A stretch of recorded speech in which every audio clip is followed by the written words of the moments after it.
धन्यवाद संचालक जी। सबसे पहले आप सभी को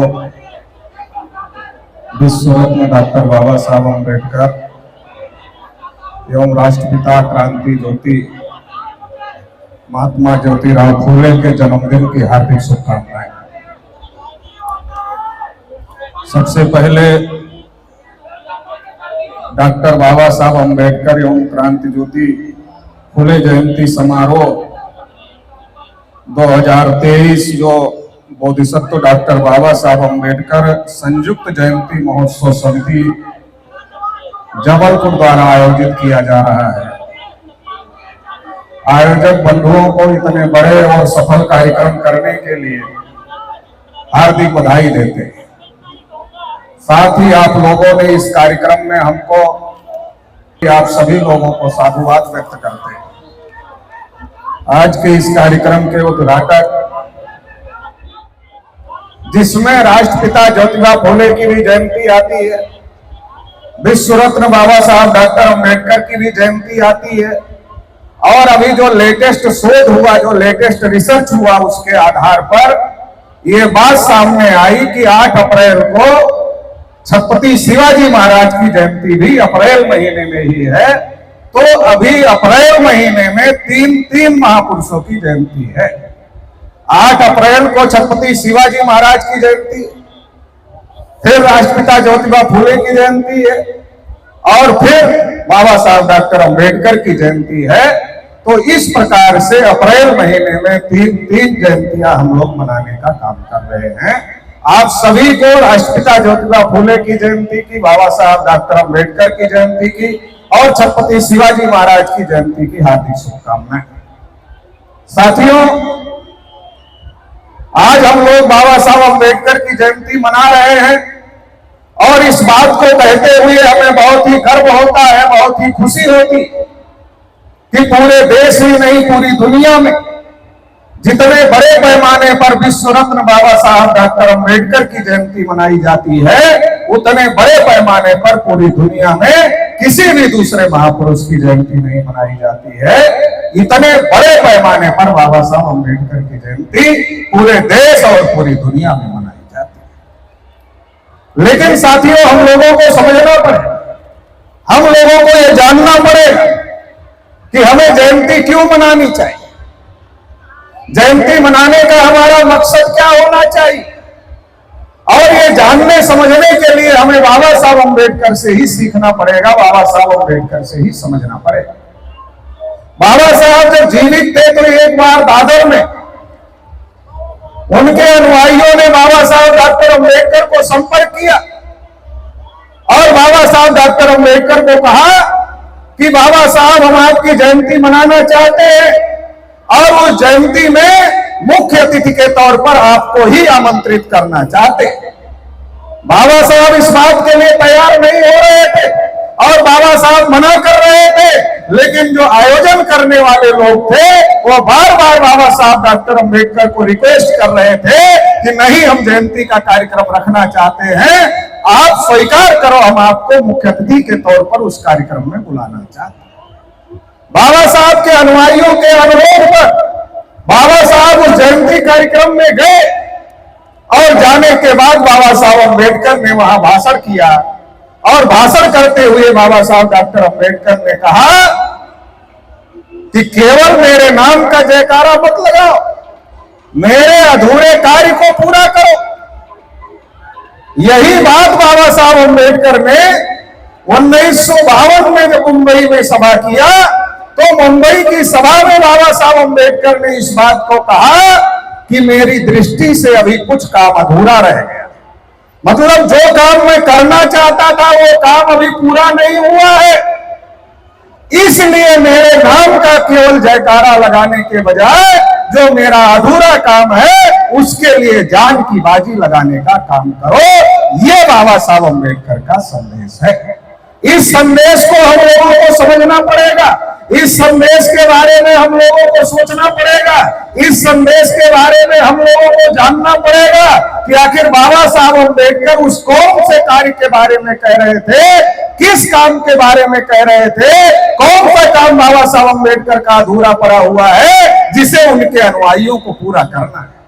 किसी भी महापुरुष को मानने वाले दो प्रकार के लोग होते हैं, एक उनके भक्त होते हैं, एक उनके अनुयायी होते हैं।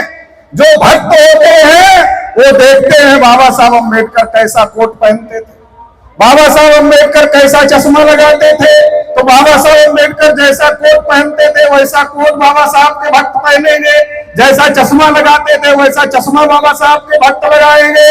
और बाबा साहब अम्बेडकर की जयंती पर केवल नाचने गाने का काम करेंगे। 14 अप्रैल को एक दिन बाबा साहब अम्बेडकर याद रहेंगे, बाकी 364 दिन बाबा साहब अम्बेडकर याद नहीं आएंगे। ये भक्तों का काम। भक्त इस तरीके का काम करते रहते हैं। अगरबत्ती मोमबत्ती जलाने तक ही बाबा साहब का मिशन पूरा हो जाएगा, ऐसा मान लेते हैं। बाबा साहब को हार माला डालने से ही बाबा साहब का मिशन पूरा हो जाएगा, ऐसा मान लेते हैं। 14 अप्रैल को एक दिन नाचने गाने से ही बाबा साहब का मिशन पूरा हो जाएगा, ऐसा मान लेते हैं। और ऐसा मानकर एक दिन बाबा साहब अम्बेडकर के नाम पर जयंती मनाने का काम करते हैं और 364 दिन बाबा साहब अम्बेडकर को याद ही नहीं करते हैं। इससे बाबा साहब का मिशन पूरा होने वाला नहीं। और अगर ये मिशन इतना आसान होता, ये मिशन इतना आसान होता तो ये हमारे आपके लिए बचा नहीं होता, बाबा साहब अम्बेडकर ने ही अपने जीवन में कर दिया होता। ये मिशन इतना आसान नहीं है। इस काम को जब राष्ट्रपिता ज्योतिबा फुले ने शुरू किया 1848 में, तो राष्ट्रपिता ज्योतिबा फुले के घर कुछ ब्राह्मण लोग गए और उन्होंने उनके पिताजी को कहा कि राष्ट्रपिता जो है, जो ज्योतिबा फुले हैं, ये धर्म के विरोध में काम कर रहे हैं। धर्म के अनुसार महिलाओं को पढ़ना मनाही है, धर्म के अनुसार शूद्रों को पढ़ना मनाही है, धर्म के अनुसार अतिशूद्रों को पढ़ने पर रोक है। अगर ये शूद्र अतिशूद्र महिलाओं को पढ़ाने का काम कर रहे हैं तो ये धर्म के विरोध में काम कर रहे हैं। और अगर धर्म के विरोध में काम कर रहे हैं तो पाप लगेगा, और पाप लगेगा तो केवल इन्हें ही नहीं लगेगा, आपके पुत्र हैं, आपके घर में रहते हैं, तो आपको भी पाप लगेगा। ज्योतिबा फुले के पिताजी को समझाया, ज्योतिबा फुले के पिताजी को समझ में आया। और जब ज्योतिबा फुले के पिताजी को समझ में आया, अब हमारे लोगों को पंडित की बात तो जल्दी समझ में ही आ जाती है, तो समझ में आ गया। समझ में आ गया तो ज्योतिबा फुले के पिताजी ने ज्योतिबा फुले को कहा कि तुम्हारे पास दो ऑप्शन हैं, या तो तुम्हें इस घर में रहना है, या तो जो काम तुम कर रहे हो ये काम करना है, या तो इस घर में रहना है। अगर घर में रहना चाहते हो तो ये काम छोड़ दो, शूद्रों को पढ़ाने का, महिलाओं को पढ़ाने का, अतिशूद्रों को पढ़ाने का, ये काम छोड़ दो। और अगर ये काम करना चाहते हो तो घर छोड़ दो। तो ज्योतिबा फुले ने क्या किया? घर छोड़ दिया, मगर इस काम को नहीं छोड़ा। घर छोड़ने का काम किया, इस काम को छोड़ने का काम नहीं किया। ज्योतिबा फुले, माता सावित्री बाई फुले ने अपना घर छोड़ने का काम किया। उस्मान शेख और फातिमा शेख ने उन्हें अपने घर में जगह दिया। उस्मान शेख और फातिमा शेख मुसलमान थे, उन्होंने अपने घर में राष्ट्रपिता ज्योतिबा फुले, माता सावित्री बाई फुले को जगह दिया। तो ये इतना आसान काम नहीं है। राष्ट्रपिता ज्योतिबा फुले को घर छोड़ना पड़ा। राजर्षि छत्रपति साहू महाराज की हत्या हुई इस काम में, और बाबा साहब अम्बेडकर ने अपने 4 बच्चे इस लड़ाई में, आज जो हमको आपको हक अधिकार है, आज जो मैं बोल रहा हूं आप सुन पा रहे हैं, ये बोलने और सुनने का अधिकार नहीं था। इस लड़ाई में बाबा साहब अम्बेडकर ने अपने 4 बच्चों को गंवाने का काम किया है, 4 बच्चों को खोने का काम किया है, माता सावित्री बाई फुले को खोने का काम किया है। और इतना त्याग बलिदान के बाद में ये मिशन, ये कारवां यहां तक पहुंचा है कि आज हम बोल रहे हैं और आप सुन रहे हैं। भारतीय संविधान लिखकर ये अधिकार बाबा साहब अम्बेडकर ने हम लोगों को दिया है। तो इस बात को हम लोगों को गंभीरता से समझने की जरूरत है। अगर हम गंभीरता से नहीं समझेंगे तो देश में हमारी आबादी बहुत ज्यादा है, लेकिन हमारी आबादी ज्यादा होने के बावजूद लोकतंत्र में हमारे ही अधिकार खत्म किए जा रहे हैं। आबादी भी हमारी ज्यादा है, वोट भी लोकतंत्र में हमारा ज्यादा है, तो हमारे अधिकार कैसे खत्म हो रहे हैं? अधिकार हमारे खत्म हो रहे हैं, हमारी आबादी भी ज्यादा है और हमारे ही अधिकार खत्म हो रहे हैं, क्योंकि आबादी तो हमारी ज्यादा है, लेकिन हम अपने समाज को बाबा साहब अम्बेडकर को नहीं समझा पाए, ज्योतिबा फुले को नहीं समझा पाए, साहू महाराज को नहीं समझा पाए, पेरियार रामास्वामी नायकर को नहीं समझा पाए, हम नहीं समझा पाए तो जो हमारे विरोधी लोग हैं उन्होंने गलत बातें हमारे लोगों को समझा दिया, गलत बातें हमारे लोगों के दिमाग में डाल दिया, और गलत बातें हमारे लोगों के दिमाग में डालने की वजह से हमारे लोग उनकी तरफ चले गए, और उनकी तरफ चले गए तो उनके हाथ में सत्ता आ गई और उनके हाथ में ताकत आ गई, तो आज वो संविधान खत्म करने की बात कर रहे हैं, आज वो लोकतंत्र खत्म करने की बात कर रहे हैं, आज वो हमारे हक अधिकार खत्म करने की बात कर रहे हैं। तो इसलिए हमें इस बात को समझने की जरूरत है। खुराक दो प्रकार की होती है, एक पेट की खुराक होती है, एक दिमाग की खुराक होती है। यहाँ जो पेट की खुराक का लगातार वितरण चल रहा है, इसकी वजह से दिमाग की खुराक दिमाग के अंदर जाए, इसमें बाधा उत्पन्न हो रही है। मैडम बोल रही थी, इतनी इंपॉर्टेंट बातें बोल रही थी, मगर ज्यादातर महिलाएं या तो आपस में बात कर रही थी या तो कुछ खाने पीने का खा पी रही थी। तो ये समझने के लिए ये कार्यक्रम लगाया गया है। खाने पीने को तो आपके घर में बाबा साहब की कृपा से बहुत है, और यहाँ भी बहुत व्यवस्था की गई है, वो कम नहीं होने वाला है। बात आप लोग करते हैं, अच्छी बात है, सही समझ जाएंगे तो सही बात करेंगे, अगर सही बात नहीं समझ पाएंगे तो बात तो करेंगे, लेकिन आपके बच्चों के हित में वो बात नहीं होगी। जब आपके बच्चों के हित में वो बात नहीं होगी तो आपके बच्चों का भविष्य खत्म होगा, आपके बच्चों का अधिकार खत्म होगा। इसलिए यहाँ जो लोग आए और इतना बड़ा जो आयोजन किया गया है, ये आयोजन इसलिए किया गया है कि जो लोग बोल रहे हैं, जो लोग बताने की कोशिश कर रहे हैं, उसको सुनो, उसको समझो, उसको सुनो समझो, ठीक लगता है अमल करो, नहीं ठीक लगता है मत करो, तो आपके ऊपर है, वो जबरदस्ती नहीं है। ये बाबा साहब अम्बेडकर ने सबको अधिकार दिया है कि जिसको जो ठीक लगता है वो करे, जो नहीं ठीक लगता है वो ना करे, मगर ध्यान से सुनने की जरूरत है।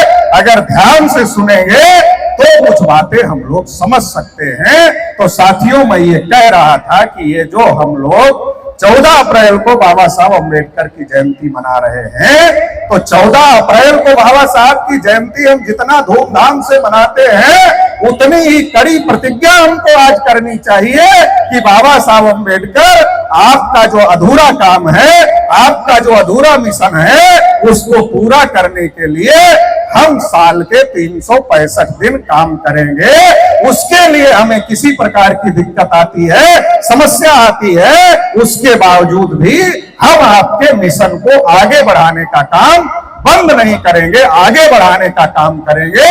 अगर 14 अप्रैल को ये प्रतिज्ञा लेते हैं और इस पर साल भर अमल करते हैं, तब 14 अप्रैल हम मनाते हैं, तो उसका मतलब बनता है। तो साथियों, हम लोगों को समझना पड़ेगा। बहुत सारे जुलूस आज देश भर में निकल रहे, डीजे लोग बजा रहे हैं, लोग नाच रहे हैं, कुछ लोग दारू भी पी लेते हैं, दारू पीकर भी कुछ लोग नाचते हैं बाबा साहब की जयंती पर। बाबा साहब ने यही कहा था क्या? नहीं कहा था, मगर कर रहे हैं। मैं खुश करने के लिए कम बोलता हूं, थोड़ा यथार्थ बोलने की मेरी आदत ज्यादा है, सही बात बोलने की आदत ज्यादा है। कुछ लोगों को अच्छा बुरा लग सकता है, मगर मैं जो देखता हूं, जो सही लगता है वही बोलता। तो हमको समझने की जरूरत है, हमको जानने की जरूरत है। एक दिन मुझे लोगों ने कहा कि जुलूस निकल रहा, उसमें शामिल हो जाओ। मैंने कहा शामिल हो जाते हैं। उसमें कई यंग लड़के, नौजवान लड़के नारा लगा रहे थे, बाबा तेरा मिशन अधूरा, हम सब मिलकर करेंगे पूरा। तो हमने उसमें से 2-4 नौजवानों को थोड़ा सा साइड किया, बुलाया उनको और पूछा, अरे भाई नारा तो बहुत अच्छा लगा रहे हो। बोले सर कौन सा नारा? हमने कहा यही बाबा साहब का मिशन अधूरा, हम सब मिलकर करेंगे पूरा। बहुत अच्छा नारा है, मगर मिशन क्या है थोड़ा हमको भी समझाओ। नारा अच्छा है मगर मिशन क्या है ये थोड़ा हमको भी समझाओ। तो वो सब हमारा चेहरा देखने लगे, क्योंकि उनको मिशन पता नहीं है, क्योंकि वो उधर से घूम कर नारा लगाते हुए उधर जा रहे हैं, इधर नहीं आ रहे जहां समझाया जा रहा है मिशन क्या है।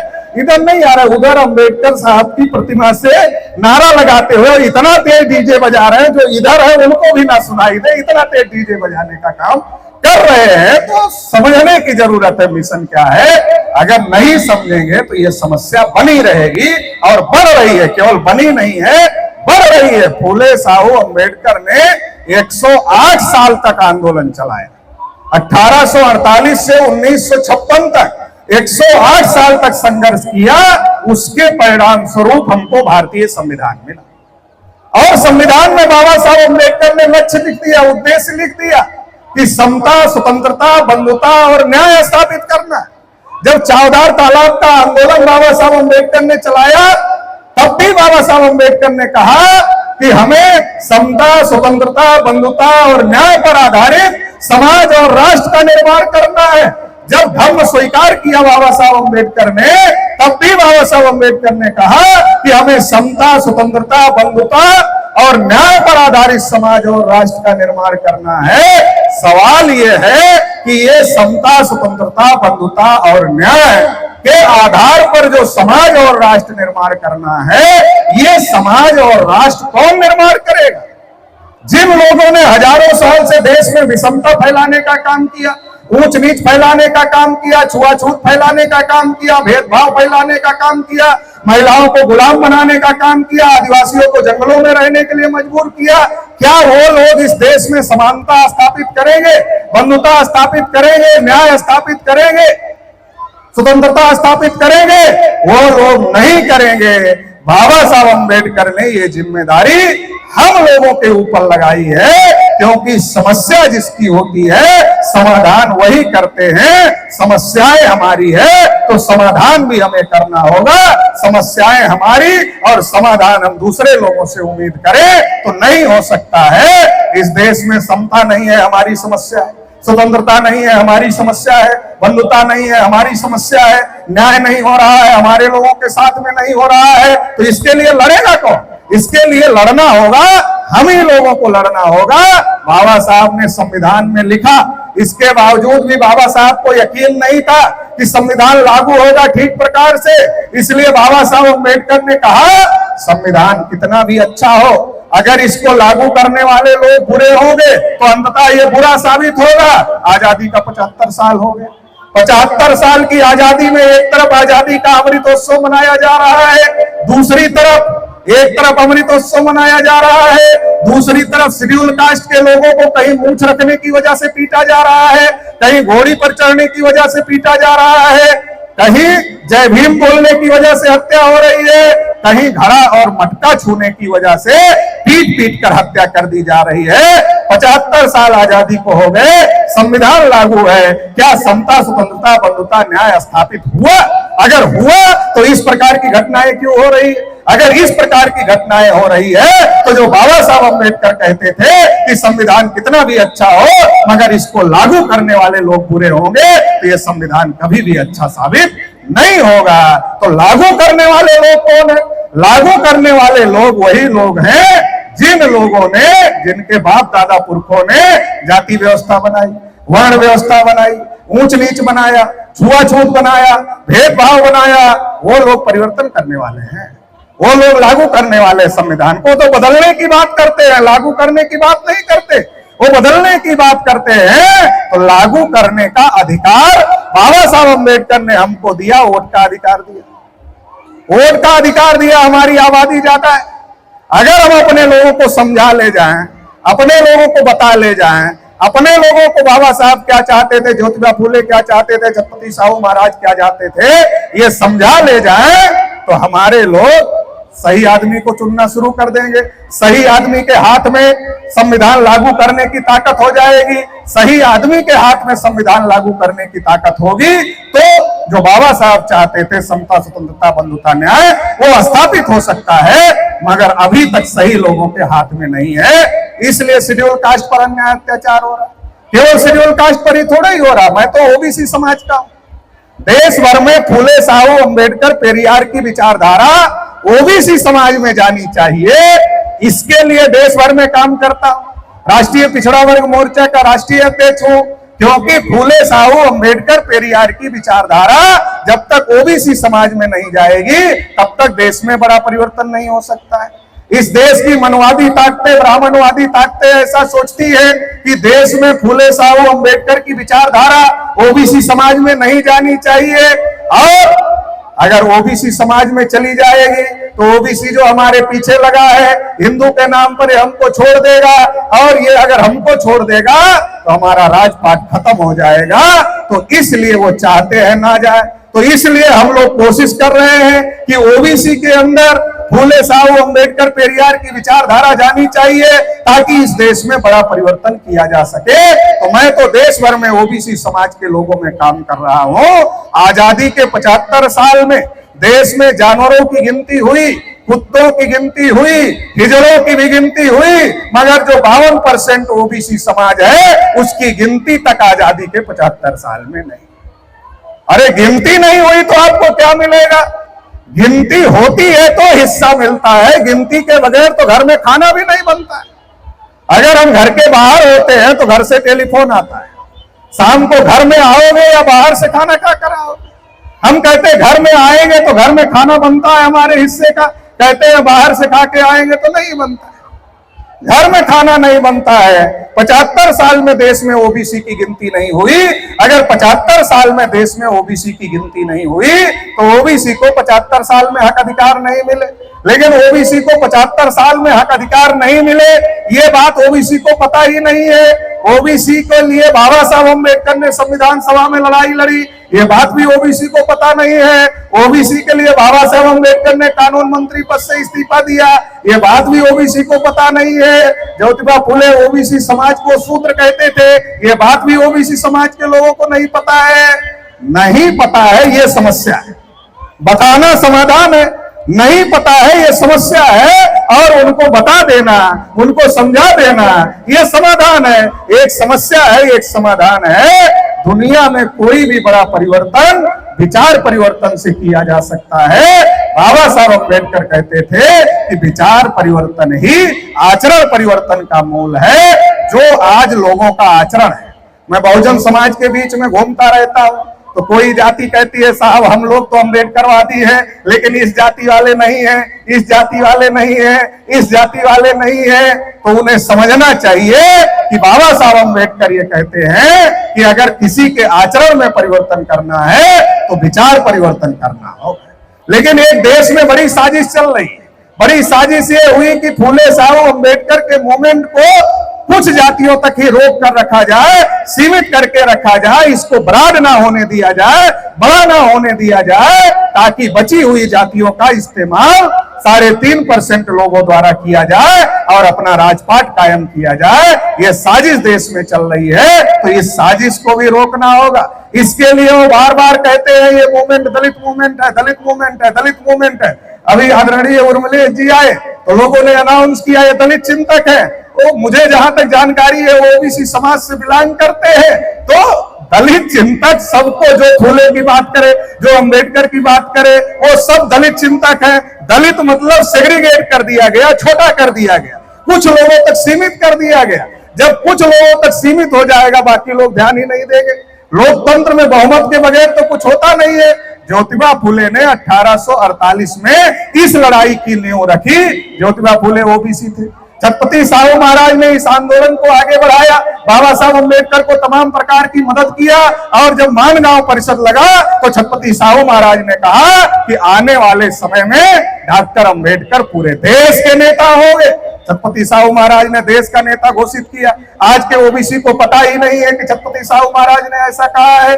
तो समझने की हमको जरूरत है कि जो देश में ज्योतिबा फुले को दलित मूवमेंट कहा जा रहा है, साहू महाराज को दलित मूवमेंट कहा जा रहा, बाबा साहब ने अपने को कभी दलित नहीं कहा, मगर उनको भी दलित के नाम पर ही पब्लिसिटी दी जा रही है।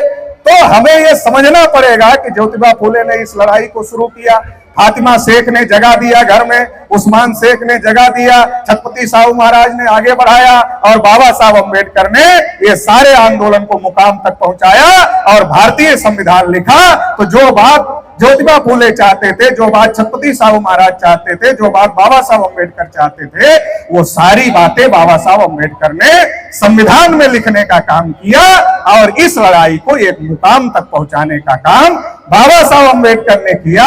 तो फुले साहू अम्बेडकर पेरियार इन सब को मिला दिया जाए तो ये एससी एसटी ओबीसी माइनॉरिटी, ये सारे लोग इसमें कहीं ना कहीं इन्वॉल्व हैं, कहीं ना कहीं इस लड़ाई में शामिल है। अगर ये हर आदमी को जाकर बताया जाए, ये हर आदमी को जाकर समझाया जाए, अरे भाई ये ज्योतिबा फूले ओबीसी थे, इनको पढ़ो, इनको पढ़ो। ये छत्रपति साहू महाराज ओबीसी थे, इनको पढ़ो। ये फातिमा शेख उस्मान शेख मुसलमान थे, इनको पढ़ो। ये अगर ऐसा समझाया जाए तो सबको समझ में आ सकता है, और अगर सबको समझ में आ सकता है तो सब लोग एकजुट हो सकते हैं, और सब लोग एकजुट हो सकते हैं तो ये बहुत मजबूत मूवमेंट हो सकता है, बहुत मजबूत आंदोलन हो सकता है। और जब बहुत मजबूत आंदोलन होगा तो इस देश में जो बाबा साहब अम्बेडकर चाहते थे वो काम किया जा सकता है। तो साथियों, इस बात को हम लोगों को समझने की जरूरत है। आज ओबीसी के लोग अपने को शूद्र नहीं समझते, ओबीसी के लोग नहीं समझते, मगर ज्योतिबा फूले क्या कहते थे, एक शूद्र है, एक अति शूद्र है। शूद्र कौन है? ओबीसी है। अति शूद्र कौन है? जो आज की तारीख में अनुसूचित जाति के लोग वो है। क्योंकि जो शूद्र है, शूद्रों को एक छूट थी कि उनका छुआ ब्राह्मण लोग खाते थे, मगर जो अछूत थे उनका छुआ ब्राह्मण लोग नहीं खाते थे। तो जो शूद्र था ओबीसी का आदमी था, उनके जिम्मे सेवा करने का काम था। जिनका छुआ ही ब्राह्मण नहीं खाते थे वो सेवा कैसे करते? तो सेवा तो वही कर सकता है जो छू सकता है। तो यादव जी दूध दही घी देने का काम करते थे, कुर्मी अन्न उपजा कर देने का काम करता था, माली फूल देने का काम करता था, नाई बाल काटने का काम करता था, लोहार लोहे का सामान देता था, बढ़ई लकड़ी का सामान देता था। ऐसी बहुत सारी है, ये सारा सेवा करने का काम हमारे लोगों के जिम्मे था। और इनके विरोध में मनुस्मृति लिखी गई।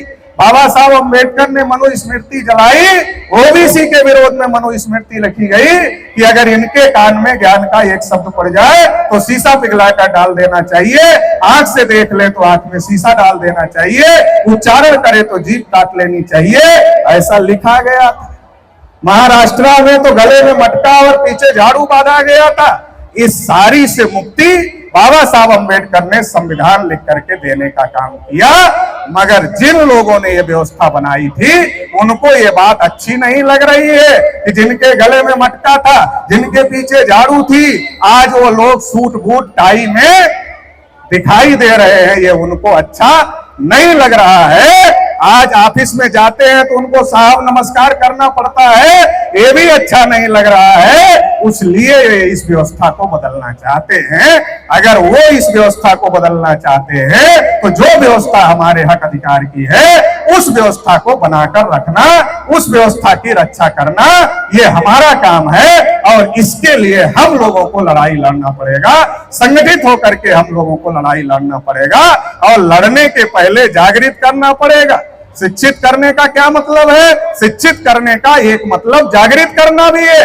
क्योंकि आज बहुत सारे लोग पढ़े लिखे हैं, मगर जो बहुत सारे लोग पढ़े लिखे हैं, अगर उनसे पूछा जाए मिशन के बारे में क्या जानते हो, आंदोलन के बारे में क्या जानते हो, बाबा साहब के संघर्ष के बारे में क्या जानते हो, तो बहुत सारे पढ़े लिखे लोग हैं, उनको इसके बारे में कुछ नहीं पता है। क्यों नहीं पता है? क्योंकि ये सिलेबस में पढ़ाया ही नहीं जाता। जो पढ़ाई उन्होंने सिलेबस में पढ़ी वो तो परीक्षा पास करने के लिए पढ़ी, नौकरी लेने के लिए पढ़ी। तो एकेडमिक एजुकेशन अलग है और सोशल एजुकेशन अलग है। एक एकेडमिक एजुकेशन है, एक सोशल एजुकेशन है। आज एकेडमिक एजुकेट लोगों की संख्या बहुजन समाज में बहुत बड़ी तादाद में है, लेकिन जो सोशल एडुकेट जो लोग हैं उनकी संख्या कम है। मगर जो हैं उन्हें चाहिए कि दूसरे लोगों को जागृत करने का काम करें। अगर जागृत करेंगे, संगठित करेंगे, फिर संघर्ष होगा। तो इसके लिए जागृति का अभियान चलाना पड़ेगा। यहां से इतने लोग इकट्ठा है, अगर 1% लोग इसमें से ये तय कर ले कि जबलपुर के हर गांव गली मोहल्ले में फूले साहू अम्बेडकर की विचारधारा के आधार पर कमेटियां बनाने का काम करेंगे, यूनिट बनाने का काम करेंगे, कैडर लगाने का काम करेंगे, प्रशिक्षण लगाने का काम करेंगे, इतने से 1% लोग अगर ये तय कर ले तो अगले साल 14 अप्रैल को जब हम लोग इकट्ठा होंगे तो पूरे जबलपुर के अंदर एक बहुत बड़ी चेतना तैयार कर सकते हैं हम लोग। तो हमें आज के दिन कुछ ना कुछ तय करना चाहिए कि अगले 14 अप्रैल तक हम ये काम करेंगे। ये कोई ना कोई टारगेट हमको फिक्स करना चाहिए। अगर हम इस प्रकार का कोई टारगेट फिक्स करेंगे तो हमारी समस्याओं का समाधान होगा। साथियों, हम लोगों को यह भी समझने की जरूरत है, हम लोगों को यह भी जानने की जरूरत है कि आज जो देश की जो परिस्थितियां हैं, आज जो देश के हालात हैं, वो बहुत ज्यादा खराब हो गए और बहुत ज्यादा खराब हालात हो गए हैं। इतना ज्यादा खराब हालात हो गए हैं कि आज तो ये कहा जा रहा है कि आने वाले समय में देश के अंदर देश रहेगा, ऐसी संभावना नहीं दिख रही। हम भारत के अंदर खड़े हो जाएंगे, फिर खोजेंगे भारत कहाँ है, भारत के अंदर खड़े रहेंगे, फिर खोजेंगे भारत कहाँ है। इधर तो अडानी है, इधर तो अंबानी है, इधर तो अमेरिका की कंपनी है, इधर तो जापान की कंपनी है, इधर तो जर्मनी की कंपनी है। अरे भारत के अंदर भारत कहाँ है, ये कैसे खोजेंगे? भारत के अंदर भारत बचे, इसकी भी आज एक चिंता हो गई है। और बाबा साहब अम्बेडकर ने जो हम लोगों को अधिकार दिया, इक्वलिटी बिफोर लॉ संविधान में लिखा, लेकिन बाबा साहब जानते थे केवल इक्वलिटी बिफोर लॉ से काम नहीं चलेगा। इक्वलिटी बिफोर लॉ के साथ में इक्वलिटी आनी चाहिए, बराबरी आनी चाहिए। इसके लिए स्पेशल व्यवस्था किया, रिजर्वेशन देने का काम किया। रिजर्वेशन कहां है? गवर्नमेंट सेक्टर में, पब्लिक अंडरटेकिंग सेक्टर में है। गवर्नमेंट सेक्टर भेज दिया जा रहा है, पब्लिक अंडरटेकिंग सेक्टर भेज दिया जा रहा है। यहाँ जितने लोग बैठे हैं, सबकी इच्छा होगी उनके बेटा बेटी को सरकारी नौकरी मिले। अरे जब सरकारी कुछ बचेगा तब तो सरकारी नौकरी बचेगी, जब सरकारी नौकरी बचेगी तब आपके बेटा बेटी को सरकारी नौकरी मिलेगी। सरकारी नौकरी बचेगी ही नहीं तो सरकारी नौकरी मिलेगी नहीं। तो इसलिए देश की परिस्थितियों को समझना होगा। एससी, एसटी, ओबीसी, माइनॉरिटी सबके साथ देश में अन्याय हो रहा है। सबको एकजुट होने की जरूरत है। खास तौर से ओबीसी समाज के लोगों को मैं ये कहना चाहता हूं कि ज्योतिबा फूले को पढ़ो, छत्रपति साहू महाराज को पढ़ो, बाबा साहब अम्बेडकर को पढ़ो कि संविधान सभा में बाबा साहब अम्बेडकर ने ओबीसी के रिजर्वेशन का मुद्दा उठाया। और जब उन्होंने मुद्दा उठाया तो कुछ लोगों ने कहा केवल शेड्यूल कास्ट और शेड्यूल ट्राइब ही बैकवर्ड है, ये अदर बैकवर्ड कहां से आ गया? तो बाबा साहब अम्बेडकर ने कहा इनके लिए आर्टिकल 340 लिखा और कहा इसके लिए आयोग बनाओ, आयोग तय करेगा ये अदर बैकवर्ड को, आयोग तय करेगा। बाबा साहब ने ये किया। आर्टिकल 340 बाबा साहब अम्बेडकर ने लिखा। अगर आज 27% आरक्षण ओबीसी को मिलता है तो ये बाबा साहब अम्बेडकर ने जो आर्टिकल 340 लिखा उसकी वजह से मिलता है। जब नेहरू जी ओबीसी के लिए आयोग नहीं बना रहे थे तो बाबा साहब अम्बेडकर ने कानून मंत्री पद से इस्तीफा दिया। ये बात भी ओबीसी को नहीं पता। और जब ये बात नहीं पता है तो ओबीसी का आदमी जय भीम तो बोलता नहीं है, और अगर गलती से बोल दिया तो मनवादी ब्राह्मणवादी लोग सुनते रहते हैं, ढूंढते रहते हैं कब अकेले में मिलेगा। जब अकेले में मिलता है तो उसको कहते हैं जय भीम बोलते। चमार हो गए, महार हो गए, तो सोचता डिमोशन हो गया जय भीम बोलने से। क्या किया अम्बेडकर ने तुम्हारे लिए? अब उसको पता ही नहीं है क्या किया। तो ये बताना पड़ेगा कि बाबा साहब अम्बेडकर ने अगर ये लड़ाई नहीं लड़ी होती तो आज ओबीसी को ओबीसी के हक अधिकार नहीं मिलते। हक अधिकार तो छोड़ो, वोट डालने का अधिकार भी इस देश में आम लोगों को नहीं मिलता, क्योंकि कांग्रेस और गांधी चाहते थे केवल पढ़े लिखे लोगों को, इनकम टैक्स देने वालों को ही वोट का अधिकार होना चाहिए, सभी को नहीं होना चाहिए। मगर बाबा साहब अम्बेडकर ने लड़ाई लड़के सबको वोट का अधिकार दिलाया। तो ओबीसी को संख्या ज्यादा है तो ज्यादा तो ओबीसी को मिला। तो इस बात को ओबीसी समाज को भी समझने की जरूरत है। लखनऊ का जो सम्मेलन हुआ उसमें बाबा साहब अम्बेडकर ने कहा, क्या कहा? ओबीसी के कुछ लोग बाबा साहब अम्बेडकर को मिलने के लिए गए और बाबा साहब अम्बेडकर को कहा कि बाबा साहब अम्बेडकर, आप जैसा लीडर शेड्यूल कास्ट के लोगों को मिला, इसलिए उनको उनके हक अधिकार मिले। लेकिन हम ओबीसी समाज के पास आप जैसा कोई लीडर नहीं है, और हम ओबीसी समाज के पास आप जैसा कोई लीडर नहीं है। इसकी वजह से हमारी समस्याओं का समाधान नहीं हो रहा, हमें हमारे हक अधिकार नहीं मिल रहे हैं। इसलिए बाबा साहब अम्बेडकर, आप हम पिछड़े वर्ग के लोगों का भी नेतृत्व करें, ऐसा अनुरोध ओबीसी समाज के लोगों ने बाबा साहब अम्बेडकर को लखनऊ के सम्मेलन में किया। तो बाबा साहब अम्बेडकर ने उसका जवाब देते हुए कहा कि जिस दिन बैकवर्ड क्लास के लोग और शेड्यूल कास्ट के लोग एक साथ आ गए, उस दिन गोविंद वल्लभ पंत जैसे ब्राह्मण आपके जूते का फीता खोलने में भी गर्व महसूस करेंगे। यह बात बाबा साहब अम्बेडकर ने कही। उत्तर प्रदेश में मान्यवर काशीराम साहब ने उसको प्रैक्टिकली करके दिखाया। जब मिले मुलायम काशीराम, हवा में उड़ गए जय श्री राम नारा लगा, और विधानसभा के अंदर इतनी पिटाई हुई कि स्ट्रेचर पर उठाकर निकालना पड़ा। तो जो बाबा साहब अम्बेडकर ने कहा, काशीराम साहब ने उसको प्रैक्टिकल किया। और काशीराम साहब का एक ही नारा है, जिसकी जितनी संख्या भारी उसकी उतनी हिस्सेदारी। ये जो नारा है ये सबको इकट्ठा कर सकता है। इस नारे की आज को जरूरत है।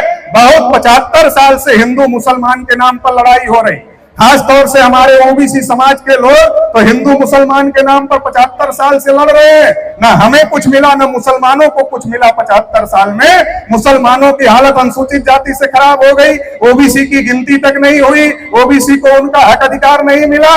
जहां से कानून बनता है वहां पर ब्राह्मणों का कब्जा, जहां से कानून पर अमल होता है वहां पर ब्राह्मणों का कब्जा, जहां से न्याय मिलता है हाई कोर्ट और सुप्रीम कोर्ट वहां पर ब्राह्मणों का कब्जा, और जो देश की मीडिया है उस पर भी उन्हीं का कब्जा। लड़ रहे हैं हम और मुसलमान, कब्जा तीसरे का हो रहा है। शिवाजी महाराज और औरंगजेब लड़ते थे तो जब औरंगजेब जीतते थे तो उनके हिस्से में किला जाता था, उनको फायदा होता था, और जब शिवाजी जीतते थे तो उन्हें फायदा होता था। 75 साल से इस देश का Bahujan Samaj, SC ST OBC minority को हिंदू मुसलमान के नाम पर गुमराह किया जा रहा है, लेकिन अभी तक किसी को फायदा नहीं हुआ। फायदा 3.5% लोगों का हो रहा है। इसका मतलब ये है हम लड़ने वाले हैं, लड़ाने वाला कोई और है। जो लड़ाने वाला है उसको फायदा हो रहा है, लड़ने वाले को फायदा नहीं हो रहा है। लड़ने वाला केवल लड़ रहा है, फायदा दूसरे लोग ले रहे हैं। बाबरी मस्जिद, राम जन्मभूमि के मुद्दे ओबीसी समाज के लोगों ने बहुत बड़ी भूमिका निभाई। विनय कटियार, कल्याण सिंह, उमा भारती, प्रवीण तोगड़िया जैसे बड़े बड़े नाम हैं। उस समय मंडल कमीशन लागू हुआ था 16 नवंबर 92 को। 52% ओबीसी को केवल 27% आरक्षण मिला। 27% में भी क्रीमी लेयर लगा दिया गया। मंडल की केवल एक सिफारिश लागू की गई, बाकी लागू नहीं की गई। इसके विरोध में ओबीसी को बवाल करना चाहिए था, मगर ओबीसी बाबरी मस्जिद गिराने के लिए गया। 6 दिसंबर को बाबरी मस्जिद गिर गई। आज मंदिर का ट्रस्ट बना, एक भी ओबीसी को नहीं रखा गया। ओबीसी को इस्तेमाल करो हिंदू के नाम पर और फेंक दो। 3 बार हम लोग हिंदू होते, जब वोट देना हो तो हम पहले नंबर के हिंदू, चंदा देना है तो पहले नंबर के हिंदू, और अगर मुसलमान से लड़ना है तब हम ही हिंदू, तब वो हिंदू नहीं होते। कहते पटेल साहब आप 3 किलोमीटर आगे रहो, हम 3 किलोमीटर पीछे रहेंगे। लड़ने के लिए हम हिंदू और अधिकार के लिए वो हिंदू। ये जो षड्यंत्र देश में चल रहा है इसको भी हम लोगों को समझने की जरूरत है। और इसलिए 75 साल में इस लड़ाई से कुछ नहीं मिला, सबका सत्यानाश हुआ है। आज संविधान खत्म होने की स्थिति में है, लोकतंत्र ईवीएम से खत्म किया जा रहा है। अगर आज ये स्थिति पैदा हो गई है तो आज ये हमको समीक्षा करने की जरूरत है, रिव्यू करने की जरूरत है कि 75 साल से जिस ढर्रे पर हम चल रहे हैं उससे हमें फायदा नहीं हुआ, इसलिए इसको चेंज करने की जरूरत है। और अब इस देश में एक ही लड़ाई लड़ने की जरूरत है कि इस देश में जो शेड्यूल कास्ट है, जो शेड्यूल ट्राइब है, जो ओबीसी है, जो अलग अलग प्रकार के माइनॉरिटी हैं, ये सब एक ही वंश के हैं, एक ही खून के हैं, एक ही नस्ल के हैं और इस देश के असल बासिंदे हैं, इस देश के मूल निवासी हैं। इसलिए इन सब को हक अधिकार से वंचित किया जा रहा है। इसलिए इन सब को एकजुट होने की जरूरत है और एकजुट करने के लिए एक ही नारा है, जिसकी जितनी संख्या भारी उसकी उतनी हिस्सेदारी। तो अब ये लड़ाई देश में होनी चाहिए। इसके लिए हम लोगों को मिलजुल करके कोशिश करना है। मुझे लगता है मैंने ज्यादा समय ले लिया, इसलिए इस मौके पर इतनी ही बात कहते हुए आप सभी लोगों ने मुझे ध्यानपूर्वक धैर्यपूर्वक सुना, इसके लिए आप सभी को बहुत बहुत आभार, बहुत बहुत धन्यवाद। जय भीम, जय भारत, जय माता।